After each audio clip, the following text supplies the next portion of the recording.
Gold, trusted gold buyers. మీరు తాకట్టు పెట్టిన బంగారాన్ని విడిపించి ఈ రోజు ఉన్న మార్కెట్ ధరకు కొనబడును.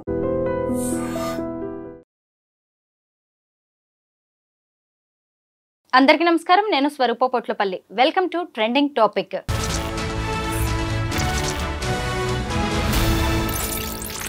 ప్రియుడు మోజులో ముగ్గురు పిల్లల్ని హత్య చేసిన రజిత కేసులో అనేక కొత్త విషయాలు బయటకి వస్తూ ఉన్నాయి. ముఖ్యంగా ఆమె ముగ్గురు పిల్లల్ని ఎలా చంపింది ఒక తల్లి అయి ఉండి అని అందరూ ఇన్ని రోజులు చర్చించుకున్నారు. కానీ మందు కొట్టి మరీ పిల్లల్ని టవల్తో ఆమె చంపినట్టుగా తెలుస్తోంది. అలాగే తన బిడ్డల్ని తాను చంపిన తర్వాత ప్రియుడైన శివకి వీడియో కాల్స్ చేసి మరీ రజిత చూపించినట్టుగా పోలీసుల విచారణలో బయటపడినట్టుగా వార్తలైతే వినిపిస్తున్నాయి. ప్రస్తుతం నాతో పాటు సోషల్ యాక్టివిస్ట్ కృష్ణకుమారి గారు ఉన్నారు. ఆవిడతో మాట్లాడదాం. మేడం నమస్తే. చూసారు కదా, అసలు పాము తన గుడ్లు తానే తింటుంది, తన పిల్లల్ని తానే తింటుంది అని కూడా మనం వింటూ ఉంటాం కదా. ఈ రజిత అనే తల్లి ముగ్గురు పిల్లల్ని ఎలా చంపేసింది అని మనం అందరం కూడా మాట్లాడుకున్నాం. ఒక తల్లి మందు కొడితే ఎవరికైనా ఏమీ తెలియదు అంటారు కదా, అలా ఆమె కూడా ఒక క్వార్టర్ తాగేసి మరి పిల్లల్ని టవల్తో చంపేసిందంట. ఇలాంటి వార్తలు వింటుంటే తల్లులా వీళ్ళు మనుషులేనా అనిపిస్తోంది. మీరు చెప్పండి, అసలు ఈ తల్లి మనస్తత్వం అనేది ఎలా ఉంది? ఇప్పుడు మీరు అన్ని పరిస్థితులు బాగున్న కుటుంబంలో, అంటే అన్యోన్యమైన సంసారం, అందమైన పిల్లలు, ఆర్థిక వ్యవహారాలు ఇబ్బంది లేకుండా, చుట్టుపక్కల సామాజిక పరమైన ఇబ్బందులు ఏమీ లేకుండా ఉన్న ఒక స్త్రీ తనకు తానుగా ఇష్టపూర్వకంగా కన్న పిల్లల్ని చంపింది అంటే మీరు అన్నయన్నీ నేను ఒప్పుకుంటా. కానీ ఇక్కడ ఈ హత్య ఎలా జరిగింది, ఈ జరిగినప్పుడు ఆమె మానసిక పరిస్థితి ఏంటి, ఏ పరిస్థితుల్లో అలా చేసింది అనే దానికన్నా మనం ఇంకొంచెం వెనక్కి వెళ్ళి ఇలా చెయ్యడానికి ఆమెకున్న పరిస్థితులు ఏంటి అనేది కూడా ఆలోచించాలి. అంటే ఇమ్మీడియట్గా మనకందరికి వచ్చే ఇదేంటంటే, ఒక హంతకురాలి షూస్లో మీరు కాళ్ళు ఎలా పెడతారు, మీరు ఎందుకు పెట్టాలి అంటే మీరు కూడా అంత క్రూరులా అని మాట్లాడవచ్చు. కానీ ఇదే రజిత నా కూతురైతే నేను ఎలా స్పందిస్తా, మీ కూతురైతే మీరు ఎలా స్పందిస్తారు, అసలు రజిత తల్లి ఎలా స్పందిస్తుంది అని ఆలోచిస్తే మనకు అర్థమవుతుంది. ఎట్టి పరిస్థితుల్లోనూ 100కి 500% ఈమె ఆ పిల్లల్ని చంపాల్సిన అవసరమే లేదు, చంపక్కర్లేదు. చంపకుండా కూడా తన జీవితాన్ని తాను తీసుకోవచ్చు, ఆప్షన్స్ ఉన్నాయి. కానీ అలా చెయ్యకుండా ఇలా చేయడం వెనకమాల ఆమెని ప్రోత్సహించింది ఎవరు, ఆమెని నువ్విలా చెయ్యి అని ముందుకు నెట్టింది ఎవరు?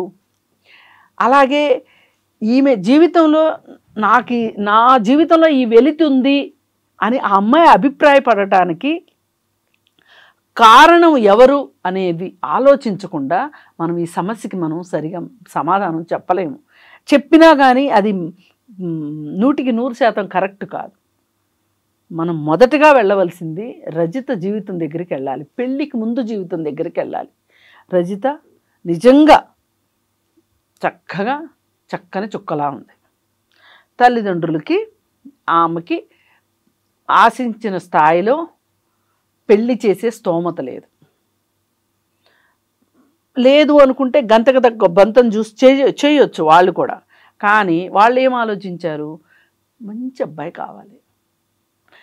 ఏ తల్లిదండ్రులైనా మంచి అంటే ఏం చూస్తున్నారు, చదువుకున్నోళ్ళైనా చదువుకోనోళ్ళైనా డబ్బులున్నోళ్ళైనా డబ్బులు లేనోళ్ళైనా ఇవాళ సమాజంలో ఏం చూస్తున్నారు, ఆస్తి ఉందా, ఉద్యోగం ఉందా, బ్యాంక్ బ్యాలెన్స్ ఉందా, అత్తగారు మామగారు లేకుండా ఉన్నారా, ఆడపడుచులు పోర్లేదా, ఇవి కదా మీకు కావాల్సినవి. ఇలా చూసి వెతికి చేసిన పర్యవసానం ఇలాగే ఏడుస్తుంది. మరి ఒక కాయ కష్టం చేసుకునే వాడికి ఇచ్చి పెళ్లి చేసుకోకపోయారా? లేకపోతే 10th క్లాస్ వరకు చదువుకుంది, ఇంకొంచెం చదివించిన తర్వాత ఏ నర్స్ ట్రైనింగో చేయించిన తర్వాత ఆ అమ్మాయి కాళ్ళ మీద ఆ అమ్మాయి నిలబడిన తర్వాత ఆ అమ్మాయి ఉద్యోగం చూసో ఆ అమ్మాయిని చూసో వచ్చేవాడు వస్తాడు కదా అని ఆగొచ్చు కదా. మీకంత కంగారు దేనికి? పెళ్లి చేశారు. ఎవరిని ఇచ్చి పెళ్లి చేశారు? అతనికి ఆస్తి ఉంది కాబట్టి 20 సంవత్సరాల వయసు తేడా ఉన్నవాడికి ఇచ్చి పెళ్లి చేశారు. పెళ్లి చేయడం కాదు, వాడు కొనుక్కున్నాడు ఈ అమ్మాయిని కన్యాశుల్కం ఇచ్చి. మరి మీరు పెట్టిన కండిషన్ ఏంటి? పెళ్లికి ముందు నీకున్న ఆస్తి మా అమ్మాయి పేరు మీద పెట్టాలి. ఇది సమంజసమా? అంటే సాధారణంగా రెండో పెళ్లి వాళ్ళకి ఇచ్చేటప్పుడు ఆమె భద్రత గురించి ఇలాంటివి అసలు ఎవరేమన్నారండి? జాగ్రత్తలు తీసుకుంటారు. రెండో పెళ్లికి ఎందుకు ఇవ్వాలి? అక్కడ ఆస్తి ఉందనే కదా మీరు ఇచ్చింది. ఆస్తే ఇప్పుడు ఇంత గడ్డి తినేటి చేసింది. ఆస్తి లేని మనుషులు బతకలేరా? ఆ అమ్మాయికి సరిజోడైన వాడు ఆస్తి లేకపోతే రిక్షా దొక్కునేవాడైతే మటుకు తప్పేంటండి? ఎందుకు చేయలేదు మీరు ఆ పని? ఆస్తి ఉన్నోడు కావాలి. మీ అమ్మాయి మనోభావాలు ఏంటి? అసలు మన అమ్మాయికి పెళ్ళిడు వచ్చిందా లేదా? మన అమ్మాయి మనసులో ఎవరన్నా ఉన్నారా లేదా? అసలు మన అమ్మాయి మనస్తత్వానికి అతని మనస్తత్వానికి సరిపోతుందా? 20 ఏళ్ళు తేడా అంటే సింపుల్గా మాట్లాడుకుంటే తండ్రి వయసు అండి. ఈ పిల్లకి తండ్రి వయసు. పాత రోజుల్లో పల్లెటూరులో ఉండేవాళ్ళు ఇప్పుడులాగా 21 సంవత్సరం వచ్చాక పెళ్లి చేయాలనేది లేదు అబ్బాయిలకి. ఆడపిల్లలకు 18 ఏళ్ళు వచ్చాక చేయాలనేది లేదు. 13 ఏళ్ళకో 12 ఏళ్ళకో ఆడపిల్లలకు పెళ్ళిళ్ళు చేయడాలు బరువులు దింపుకోవడానికి. వీడు నేను మగాడిని అయిపోయాను, నాకు వయసు వచ్చేసింది, నాకు 2 ఎకరాలు 3 ఎకరాల పొలం ఉంది అని వీడు ఎగురుకుంటా వీడు పెళ్లి చేసుకోవడం చూసాం కదా. మరి ఆ రకంగా చూసుకుంటే ఈ అమ్మాయికి అబ్బాయికి తండ్రి కూతుర్ల అంత వయసు తేడా ఉంది. ఆలోచించలేకపోయారా తల్లిదండ్రులు? సరే, వాళ్ళ తల్లిదండ్రులు ఆలోచించాల. ఎందుకంటే వాళ్ళు ఇంకొంచెం అనడానికి కూడా లేదు. వాళ్ళకంటే కొంచెం ఒక 2 ఏళ్ళు 3 ఏళ్ళు చిన్నోడు అయి ఉంటాడు అంతే, అంతకంటే ఏమీ తేడా లేదు. సరే, అయితే ఇప్పుడు ఇతను రెండో పెళ్లి చేసుకోవాలి, పైగా అందగత్తె కావాలి, ఆస్తి ఇచ్చైనా సరే ఎక్కడికి పోద్ది? పెళ్ళాం ఎక్కడికైనా పోద్ది ఆస్తి ఉన్నంత మాత్రాన? అనుకోలే ఇలాంటిది ఒకటి జరుగుద్దని. పేరైతే పెట్టాడు, పెళ్ళాం పేరును పెట్టాడు. అసలు నా భార్యకి నేనంటే ఇష్టం ఉందా లేదా అనే ఒక ఆలోచన అయినా వచ్చి ఉండదు. ఎందుకంటే వాళ్ళ దృష్టిలో భార్య అంటే మనం సంతలో కొనుక్కొచ్చుకున్న పశువు. సంతలు జరుగుతాయి కదా. అంటే ఎప్పుడు ఆ అమ్మాయి కూడా అంత అనుమానపడే అవకాశం ఇవ్వలేదు. ఒకరి తర్వాత ఒకరు 3 పిల్లలు కూడా పుట్టారు. అదేనండి టీచర్ గా పనిచేస్తుంది. నేను అనేది అదే. ఆ అమ్మాయికి అసలు ఒక ఆలోచన లేకుండా ఎన్ని మ్యారిటల్ రేప్స్ జరిగితే 3 పిల్లలు పుట్టారో.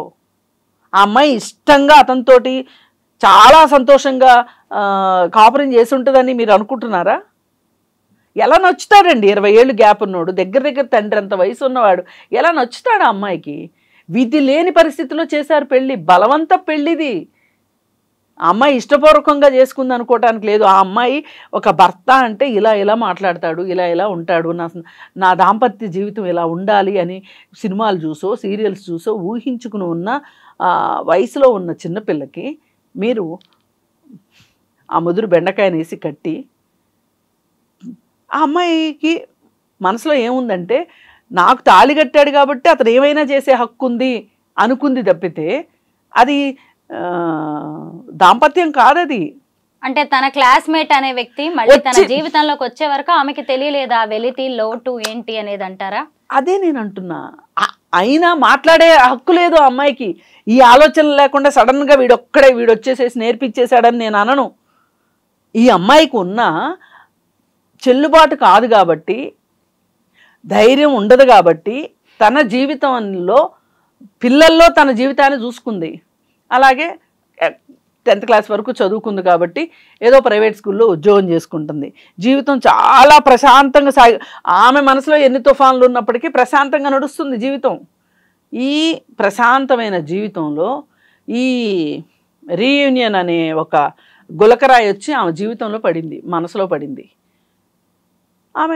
అతను అసలు ఇంత అందాలు రాసిని నేనెలా మిస్ అయ్యానబ్బా అని 4 సినిమా డైలాగులు చెప్పాడు.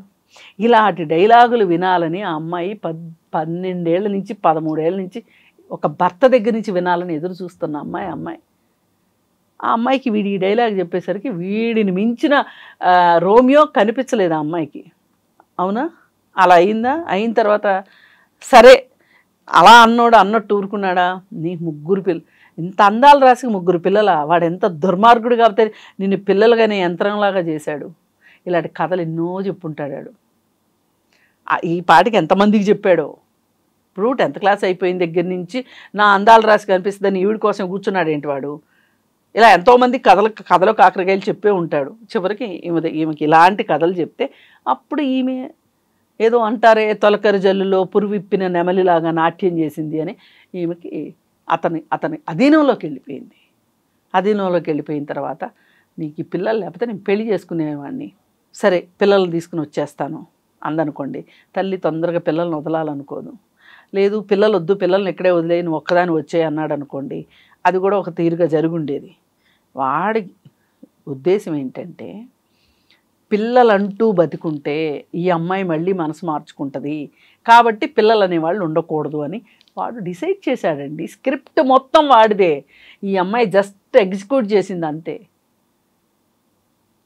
తల్లిదండ్రులు ఒక విలన్స్ అయితే ఈ అమ్మాయి పాలిట భర్త 2వ విలన్ అయితే 3వ విలన్ వీడు.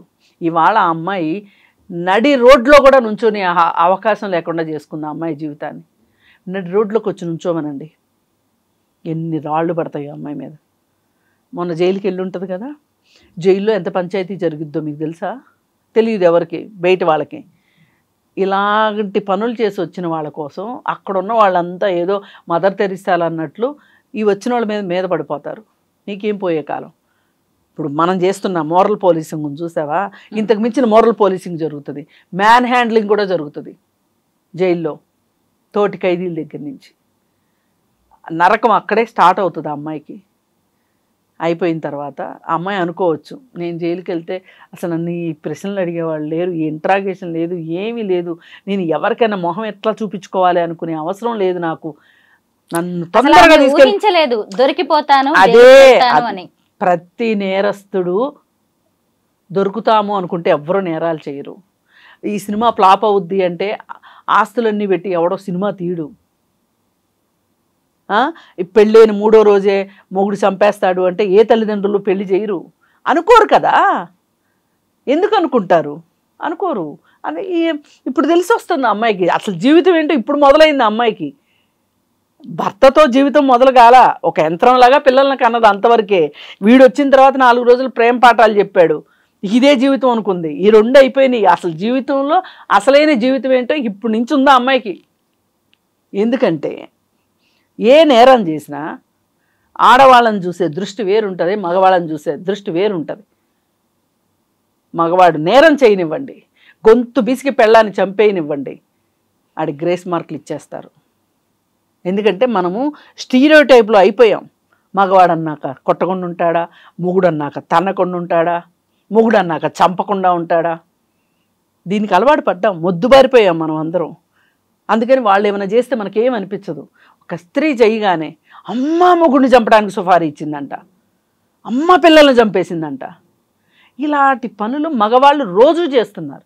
అంటే వాళ్ళు చేస్తున్నారు కాబట్టి వాళ్ళని చేయమని నేను అనట్లేదు. నా ఆవేదన ఏంటి అంటే ఇక్కడ భారత శిక్షా స్మృతి ముందు ఆడవాళ్ళు చేయనివ్వండి, మగవాళ్ళు చేయనివ్వండి, ఎవరు చేసినా ఒక్క ఆత్మరక్షణ కోసం చేస్తే తప్పితే ఒకే శిక్ష ఐపీసీలో. కానీ చట్టం దృష్టిలో అది, సమాజం దృష్టిలో ఇదే 3 పిల్లల్ని చంపిన వాడిని ఇలాగే మాట్లాడుతున్నారా? కసాయి తల్లి ఎట్లా కన్నది, అసలు నొప్పులు పడిందా పడలేదా, కామంతో కళ్ళు మూసుకుపోయినాయి, ప్రియుడు మోజులో పడిపోయింది. నేనేమంటున్నా, ఎవరి దగ్గరైనా ఇలాంటి వాతావరణం ఉండటం కరెక్ట్ కాదు. స్త్రీకి ఇలాంటి పరిస్థితి ఉండొద్దు, పురుషుడికి ఇలాంటి పరిస్థితి ఉండొద్దు, ఎవరికి ఉండొద్దు. సాధ్యమైనంత వరకు జీవితాల్లో, కుటుంబాల్లో ఒక డెమోక్రటిక్ ధోరణి, అంటే ప్రజాస్వామ్యం. ప్రజాస్వామ్యం అంటే మనకి నచ్చంది చెప్పుకోగలగటం, వాక్ స్వాతంత్ర్యం ఉండటం. ఉందా చాలామంది భార్యలకి వాక్ స్వాతంత్ర్యం ఉందా? మరి అది ప్రజాస్వామ్యబద్ధం ఎట్లా అవుతుంది? అసలు 2 చదువుకున్న అమ్మాయి అబ్బాయి ఉన్నారు, వాళ్ళకి పెళ్ళి అంటే అమ్మాయి తరఫు వాళ్ళు ఎందుకు అంత పొర్లు గింతలు పెట్టుకుంటూ అల్లుడికి సేవలు చేయాలి? అల్లుడు తాలూకా వాళ్ళని ఎందుకంత మనసులో చాలా కోపం ఉంటుంది. కానీ పైకి మట్టుకు ప్లాస్టిక్ పువ్వులను పులుముకుని ఇప్పుడు మీకు చేస్తున్నాం, ఆగండి 4 రోజులు పోయాక మా అమ్మాయి పెత్తనం వచ్చిన తర్వాత మిమ్మల్ని ఇంట్లోనే ఉండనివ్వం, ఓల్డేజ్ హోమ్కి పంపిస్తాము అనుకోకుండా తల్లులు పెళ్ళిళ్ళు చేస్తున్నారు అనుకుంటున్నారు తల్లిదండ్రులు. ఎవరి ప్లానింగ్లు వాళ్ళయ్యే. అందుకే ఈ కుటుంబ వ్యవస్థ ఇలా తయారైంది కాబట్టే, కనీస మానవ విలువలు లేకుండా పోయినాయి కాబట్టి, హింస వద్దు అని అనుకోవట్లేదు కాబట్టి ఈ ఈ వివాహ బంధాలు ఈ విధంగా విచ్ఛిన్నం అవుతున్నాయి. ఎక్కడో ఏసీ రూముల్లో కూర్చొని ఒక 4-5 మేధావులు కూర్చొని వివాహ బంధాలు ఇలా విచ్ఛిన్నం అయిపోతున్నాయి ఏంటి అని వాళ్ళు మాట్లాడుకున్నా, సనాతనవాదులవి సనాతన ధర్మం అని మాట్లాడుకుంటూ ఆడవాళ్ళకి చదువు రాబట్టే, ఉద్యోగాలు రాబట్టే వివాహ బంధాలు విచ్ఛిన్నం అయిపోతున్నాయి అని చెప్పి వీళ్ళు మాట్లాడుకున్నా, రచ్చబండల మీద పంచాయతీలు చేసినా, ఏం చేసినా జరుగుతున్నది ఏంటి అనేది చూడాలి. కృష్ణకుమారి గారు, ఒక ప్రేమ కథ, ఒక వివాహేతర సంబంధం అనేది 6 జీవితాలని బలి తీసుకుంది. 3 పిల్లలైతే భూమి మీదే లేకుండా పోయారు. ఇటు చూస్తే రజిత, ఆమె ప్రియుడైన క్లాస్మేట్ అయిన శివ, వీళ్ళిద్దరూ జైలు పాలయ్యారు. ఇంకొక వైపు చూసినప్పుడు విధి వంచితుడుగా మిగిలింది చెన్నయ్య, ఆమె భర్త. అంటే మొదటి భార్య డెలివరీలో చనిపోవడంతో అక్కడ పిల్లలు పుట్టలేదు, భార్య లేకుండా అయిపోయింది. ఇక్కడ చూస్తే రెండో పెళ్లి చేసుకున్నాడు, ఎన్నో ఆశలతో కష్టపడుతున్నారు ఇద్దరు భార్య భర్త. తీరా చూస్తే ఇటు భార్య ఏమో జైలు పాలైంది, పిల్లలేమో కాటికి పోయారు. ఇలా 6 అండి. ఒక్క కథ. ఎక్కడ తప్పు జరిగింది? మెచ్యూరిటీ లేకుండా తీసుకున్న నిర్ణయమే తప్పంటారా? నేను ఇందాక రజిత ఆఖరి నిర్ణయం రజితది. నేను మాట్లాడుతుంది ముందు జరుగుతున్న నిర్ణయం, ముందు జరిగిన నిర్ణయాల గురించి నేను మాట్లాడుతున్నా. అక్కడ సరిగా లేకుండా ఇక్కడ సరిగా ఉండాలనుకోవడం తప్పు. ఎవరైనా ఇంత దూరం వస్తుంది మన అమ్మాయికి, ఇలా పెళ్లి చేయడం వల్ల రేపు పిల్లలు పుట్టాక ఇంకెవరో నచ్చిన తర్వాత 3 చంపేస్తుంది అని కూడా ఎవ్వరూ ఊహించలేం కదా. కాదండి, టోటల్ స్క్రిప్ట్ ఉండకపోవచ్చు, కనీసంగా ఒక ఆలోచన ఉండదా? ఇప్పుడు ఈ అమ్మాయికి 3 పిల్లలు పుడతారని వాళ్ళకి తెలుసా? అసలు పిల్లలే పుట్టకపోతే ఏం చేసేవాళ్ళు? 3 పిల్లలు పుట్టడం అనేది నేను ఇందాక చెప్పినట్టు మ్యారిటల్ రేప్కి వచ్చిన అవుట్కమ్. అది 3 పిల్లలు అనేది అది కాదు ఇక్కడ మనం మాట్లాడుకోవాల్సింది. మీరు కనీసం నేను ఇప్పుడు నా పిల్లకి పెళ్లి చేస్తున్నాను అన్నప్పుడు నేను ఒక ఈడు జోడు చూశానా లేదా, కేవలం ఆస్తి మాత్రమే చూశానా అనే ఇంగిత జ్ఞానం తల్లిదండ్రులకు ఉంటే రజితనికి ఇతనికి పెళ్లి చేసేవాళ్ళు కాదు. ఇతను నాకు ఇంకేం పడుచు పెళ్ళాం వచ్చేస్తుంది. చాలా మంది మగవాళ్ళు అలాగే అనుకుంటారు కదా. అదే వైపు వాళ్ళ పిల్లలకి పెళ్లిడు వస్తా ఉంటది, వాళ్ళకి మాత్రం పడుచు పెళ్ళాం కావాలి. అదే నేను అనేది. ఈ ఆలోచనలు మారినంత వరకు సమాజంలో ఇలాంటివి జరుగుతాయి. ఇదేదో జీవితం, ప్రపంచం పుట్టిన తర్వాత, భూమి పుట్టిన తర్వాత మొదటిసారి జరిగింది, చివరిసారి జరిగింది అని అనుకుంటే చాలా పొరపాటు. అది ఇలా జరగటానికి మనమే కారకులం. అది మనం మర్చిపోయి కన్వీనియంట్గా ఎవరో ఒకళ్ళ మీద నేరం మోపేసేసేస్తే, నెట్టేసేస్తే, వాళ్ళ మీదకి రజిత మీదకి నెట్టేసేస్తే అయిపోద్ది అనుకుంటున్నారు. ఎవరైనా ఈజీ టార్గెట్ని, ఎవరైతే ఈజీగా దొరుకుతారో వాళ్ళని టార్గెట్ చేస్తారు, ఎవరు వల్నరబుల్గా ఉంటారో వాళ్ళని టార్గెట్ చేస్తారు. ఇప్పుడు రజిత వల్నరబుల్గా ఉంది. ఆడదాని దగ్గర నుంచి ఏమి ఎక్స్పెక్ట్ చేస్తుంది సొసైటీ? ఆడదాని దగ్గర నుంచి ఎందుకు ఎక్స్పెక్ట్ చేస్తారు? మగాడి దగ్గర నుంచి ఎందుకు ఎక్స్పెక్ట్ చేయరు? నీతి, నిజాయితీ, న్యాయం, అన్యాయం ఇవన్నీ అందరిలోనూ ఉండాలండి. మీకుండాలి, నాకుండాలి, మన పక్కనున్న వాళ్ళకు ఉండాలి. ఆమె పిల్లల్ని చంపిన విధానం తలుచుకుంటే, వాళ్ళ బంధువులు చెప్తున్న మాటలు వింటే ఖచ్చితంగా బాధాకరమే. అసలు ఈ తల్లి చేసే విధానమేనా అలా చంపచ్చు? కాదండి, నేను అదే ఇందా నుంచి మొత్తుకుంటుంది మీతో. ఎట్టి పరిస్థితుల్లో చేయకూడదు. కానీ ఆ అమ్మాయి అలా చెయ్యాలి అనుకోవడం వెనకమాల ఆ అమ్మాయికి భవిష్యత్తు జీవితాన్ని ఈస్ట్మన్ కలర్లో శివ చూపించాడు. చూపిస్తే మటుకి అమ్మాయి బుద్ధి ఏమైంది అని మీరు అడుగుతారు. ఇమ్మీడియట్గా వచ్చే ప్రశ్న అదే. జవాబు లేని ప్రశ్నలు సమాజంలో చాలా ఉంటాయండి. ఇది కూడా ఒక జవాబు లేని ప్రశ్న. ఆ అమ్మాయి ఎందుకు అలా చేసింది అంటే, ఆ అమ్మాయి ఇప్పటి వరకు అసలు ఆ అమ్మాయి జీవితంలో జీవించలేదండి. ఒక యంత్రంలాగా పిల్లల్ని కన్నది, యంత్రంలాగా వంట చేసింది, పెట్టింది, చూసుకుంది, చుట్టూ అందరితో మంచిగా ఉంది. ఇప్పుడు చాలామందికి ఈ ప్రపంచంలో చెడు చేసే అవకాశం లేక చెడ్డవాళ్ళుగా అవ్వట్లేదు. ప్రతి ఒక్కళ్ళు అవకాశం వస్తే చెడ్డ పనులు చేయడానికి ఈ చుట్టూ ఉన్న సమాజం మనల్ని సిద్ధం చేస్తుంది. కానీ దాని నుంచి చాలామంది ప్రమాదాల్లోంచి బయటపడుతున్నారు. ఇప్పుడు ఎందుకండి అర్ధరాత్రి బయటికి వెళ్తే అమ్మాయికి సేఫ్టీ లేదు అంటున్నాము, అర్ధరాత్రి బయటికి వెళ్ళి కూడా సేఫ్టీగా వచ్చిన వాళ్ళు లేరా? వెళ్ళిన ప్రతి వాళ్ళకి ఏదన్నా జరుగుతుందా? ఎవరి కాళ్ళు ఏమనుకుంటారు? నాకు జరగదు అనుకుంటారు. మన జీవితం అంటేనే ఎన్నో ప్రమాదాల నుంచి తప్పించుకుంటూ మనం చాలా బాగున్నాము అనుకునే ఒక సర్కస్ నా దృష్టిలో. అయితే బయటికి వెళ్తే వెనక్కి వస్తామన్న నమ్మకం ఉందా? లేదు కదా. ఏ రాత్రి ఇంట్లో దొంగపడతాడో, ఎలా అత్యాచారం గావించబడతామో, అలాగే మన బ్యాంకులో డబ్బులు, మన అకౌంట్లో డబ్బులు, మన సంతకం సరిగా లేకపోతేనే మనం డబ్బులు డ్రా చేసుకోలేని డబ్బుల్ని ఎవడో సైబర్ దొంగ వచ్చి దొంగిలిస్తాడని ఎవరన్నా ఊహించామా? మనం ఏదో ఇష్టానికి సోషల్ మీడియాలో ఒక ఫోటో పెట్టుకుంటే దాన్ని మార్ఫింగ్ చేసి ఈ ఫోటో చూపించి డబ్బులు లాగుతారు అని ఊహిస్తామా? ఎవరమన్నా సోషల్ మీడియాలో ఫోటో పెట్టేప్పుడు అనుకుంటామా? అనుకోం కదా. అందుకే నేనేమంటానంటే అనుకోనివి జరిగినప్పుడు ఇప్పుడు ఏం చేయాలి అనే బుద్ధి జ్ఞానం మనిషికి పనిచేయాలి. నువ్వు ఆ రోజు పెద్దవాళ్ళని ఎదిరించలేక పెళ్లి చేసుకున్నావు. ఇష్టమో కష్టమో నష్టమో 3 పిల్లల్ని ఈ ప్రపంచంలోకి తీసుకొచ్చారు ఇద్దరు కలిసి. తీసుకొచ్చినప్పుడు శివ కాదు సాక్షాత్తు మన్మధుడే వచ్చినా సరే నా జీవితం ఇంతే అయిపోయింది, నేను నా పిల్లల జీవితాలని సరిదిద్దుకోవాలి అనే బుద్ధి జ్ఞానం ఈ అమ్మాయికి ఉండాలి.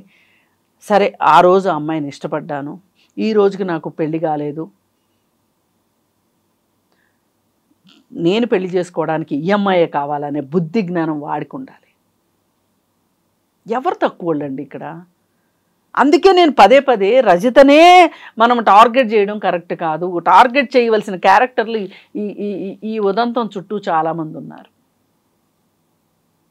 అందుకని సాధ్యమైనంత వరకు వివాహం చేసేటప్పుడు కుటుంబ సంబంధాల్లో స్త్రీ కూడా ఒక వ్యక్తి, స్త్రీకి కూడా మనసు ఉంటుంది, అలాగే స్త్రీకి కూడా కోరికలు ఉంటాయి.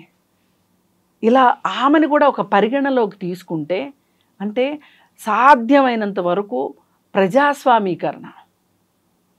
హింస నాకైనా హింసే, మీకైనా హింసే కదా. ఇలా ఆలోచిస్తే కట్నాల వేధింపులు ఉండవు, ఇంకో పెళ్లి చేసుకోవడం కోసం భార్యని గొంతును చంపే అవకాశం ఉండదు, ఎన్నో జరగవండి. ఎందుకు జరుగుతున్నాయి ఇవన్నీ అంటే కుటుంబ సంబంధాల్లో హింస గురించి ఎవరు మాట్లాడరు. కష్టం ఇబ్బంది పడుతుంది అంటే మొగుడన్నా కొట్టడా, 4 రోజులు ఓర్చుకో, ఇలాంటి పడికట్టు మాటలు నేర్పి ఆడపిల్లల్ని మనం ఒక డబ్బాలో పెడుతున్నామని అనుకుంటున్నాం. ఏదో ఒక రోజు ఫోర్స్ఫుల్గా ఆ డబ్బాలో నుంచి బయటకు వచ్చిన తర్వాత ఇలాంటి దుర్మార్గాలే జరుగుతాయి. రజిత అలా ఎందుకు చేసింది, ఇలా ఎందుకు చేసింది అని మాట్లాడుకోవడం ఇక్కడ ఉద్దేశం కానే కాదు. ముఖ్యంగా రజిత లాంటి వాళ్ళు మన చుట్టూ కూడా చాలా మంది ఉన్నారు. వాళ్ళు దయచేసి ఇలాంటి క్షణిక సుఖం కావచ్చు, లేదంటే వేరే వాళ్ళ మోజులో ట్రాప్లో పడి మిగతా వాళ్ళ జీవితాలని నాశనం చేయొద్దు అని, వాళ్ళ జీవితాలను కూడా ఇలా జైలు పాలు చేసుకోవద్దు అని చెప్పడమే మా ఉద్దేశం. లేదండి, తల్లిదండ్రులు పెళ్లి చేసుకోబోయే వాళ్ళు కూడా ఆలోచించాల్సిన అవసరం ఉంది. అవును, 20 ఏళ్ల వయసు తేడా అనేది కూడా ఇక్కడ మనం గమనించాలి. ఇక మీదటైనా కనీసం తల్లిదండ్రులు తమ బిడ్డలకి పెళ్లి చేసేటప్పుడు ముఖ్యంగా ఆమెకి ఇష్టమా లేదా, ఆస్తి కోసమే చేసుకుంటుందా, ఇంకొక గత్యంతరం లేక చేసుకుంటుందా అనేది కూడా ఆలోచించాలి. ఇటువైపు చూసినప్పుడు ఆ పెళ్లి చేసుకునే వ్యక్తులు కూడా తమకి పడుచు పిల్ల దొరికింది, నా వయసులో సగం వయసు కూడా లేదు, మళ్ళీ పైగా అసలు ఫస్ట్ మ్యారేజ్ అని సంతోషపడ్డం కాదు, భవిష్యత్తులో దీని పరిణామాలు ఎలా ఉంటాయి, ఆ అమ్మాయికి సరైన వయసు వచ్చేసరికి మీ వయసు ఎంత అనేది కూడా ఇప్పుడే ఆలోచించి నిర్ణయాలు తీసుకోవడం చాలా మంచిది. Thank you so much Krishna Kumari గారు.